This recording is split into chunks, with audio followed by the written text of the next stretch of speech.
费尔兹曼生于俄罗斯，深受俄罗斯文化的影响。他从俄罗斯的文学、诗歌、艺术以及音乐大师们那里汲取营养。然而，他却坚决反对苏联的体制和意识形态。由于体制原因，在苏联，费尔兹曼很少能得到演出的机会。为了实现自己的音乐梦想，甚至只为了养活自己和家人，费尔兹曼决定逃离。由于他的俄罗斯犹太人身份，他先设法申请了前往以色列的签证，然后转往美国。To get out, it took me 8 years to get out, but I don't regret that I left. I don't. Americans did, I think, extremely well in the last century, and it was a country, very important country, which opened its doors and gates to many people who has been persecuted. It did very well. So, and I think that actually it was many years ago when President Reagan, whom I knew personally and who helped me to get out of Russia. So when I got out, it was kind of red carpet rolled for me, and I played my very first concert actually in the United States in the White House.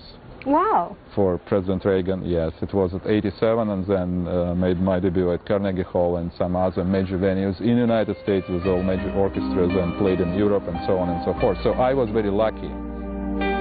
卡萨利斯的音乐之路走得相对顺利一些。作为希腊人，他出生于法国马赛，童年在喀麦隆度过。3岁学琴，8岁开始接受正规的音乐训练，不久便顺利考入了巴黎高等音乐学院。When my mother was pregnant, she had the wish to have a son who would become a conductor.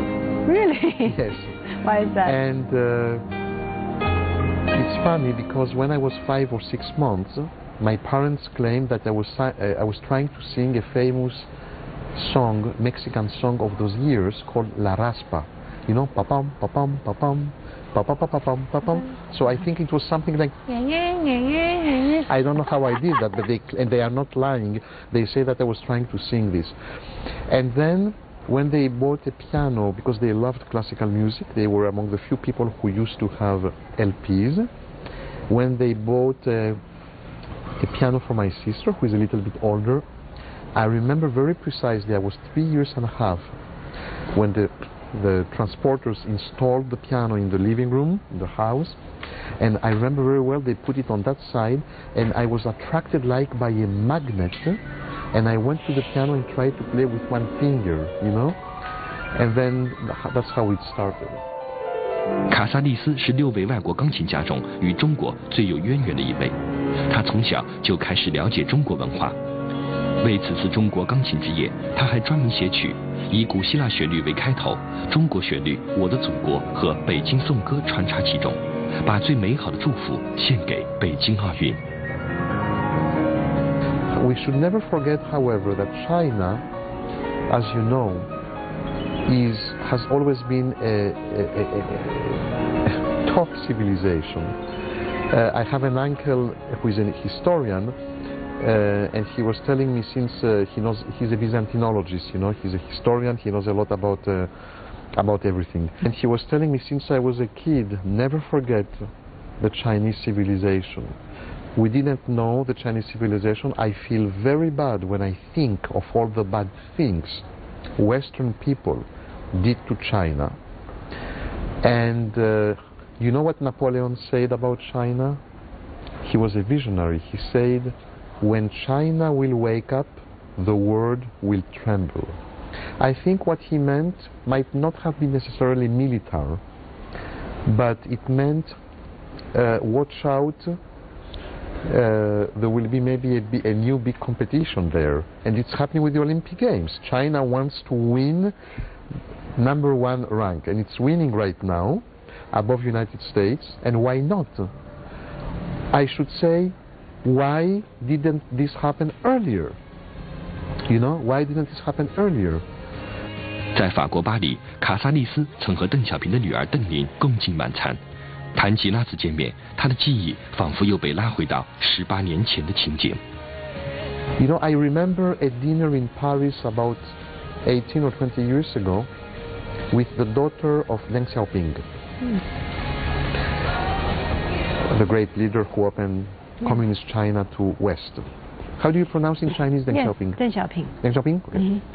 I got a phone call from the top man of a very important record label, EMI, and he told me we just got information from the foreign ministry that the daughter of Deng Xiaoping is here, and she wants to meet some artists. This is Deng Lin. She's a painter. So she was with 4 or 5 Chinese people who accompanied her. It was an official car of the French foreign ministry. And we were 3 or 4 artists. And at the beginning, you know, there was a translator, a French translator who speaks very good Chinese. They were very shy. And then I tried to communicate with her. And then suddenly she tells me, oh, I know, you know, the Alla Turca of Mozart. And I know, and through music, the ice was broken.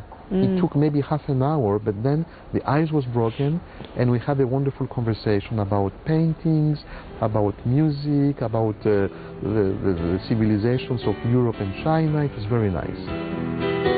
与这些钢琴大家对话最大的收获呢，就是得到他们的世界观。譬如说，卡扎尔为这次演奏会准备的曲子，就是呢来自他的希腊的血统。他说的古老的西方的文明跟东方的古老的文明，在这次的奥运会当中呢，是一个融合，是一次热情的拥抱。除此之外呢，我们也问到了 Salzman 说，那什么时候我们新中国才能成为一个艺术的大国，一个钢琴的大国，一个音乐的大国？他就透过一个非常简单的一个故事。There is a good story about very rich lady from Texas, let's say, who comes to London, to Hyde Park, and she likes the lawn very much. And there is a gardener, so she comes to a gardener. I said, "Sir, you know, I admire your lawn. It's so beautiful. And I tried on my range so many things. I cut it. It never happened. What does it take to get such quality of the lawn?" I said, "Well, ma'am, it's very simple. You have to cut it twice a week for 300 years. That's how you get it." So there is some truth into that. 一个美国老太太去欧洲这么样的一个故事来描述，可能这个还需要一点点时间。我呢，在14年以前呢去台湾演出，我碰到了香港很著名的音乐评论家周凡夫。我问他，我说的，哎呀，中国钢琴作品怎么样才能推广到国外去？周先生说的，哦，这个问题不仅仅是技术问题，不是你的作品好坏，作品多少，是一个中国的综合国力怎么样，国力强，自然而然就可以推广了。这是14年以前他说的。中国的国内的国力怎么样？国力要强，自然而然就推广了。他说，不是你的钢琴写的多少，当然要好了，是吧？不是这个，不是你做多少技术上的努力，不是，中国的国力要强。叫你慢慢等待。慢慢是。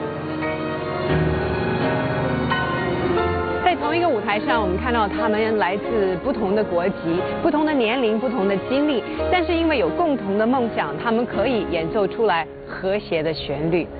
可能这个才是我们真正让中国钢琴之夜感动以及震撼的地方，因为我们发现到同一个世界、同一个梦想。